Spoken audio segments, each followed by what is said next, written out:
All right, we're back in Genesis as we continue to study the life of Abraham. And Genesis 23 is really all about one thing, and you see it right there at the top: Sarah's death and burial.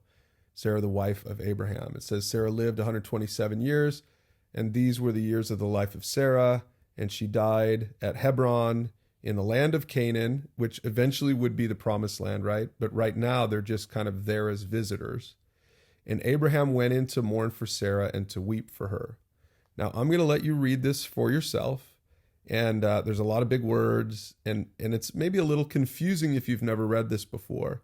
But the one main thing I want you to keep in mind as you read this is Abraham is wheeling and dealing to buy a plot of land right there to bury Sarah. And so if you think about this in the big picture, this is the very first land that Abraham actually would own in the promised land. And so it says at the end of the chapter, after this, Abraham buried Sarah, his wife, in a cave there in Hebron, in the land of Canaan.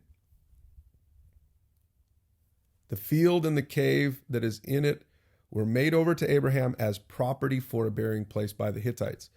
So again, this is just one little teeny little part of the promise that begins to be realized.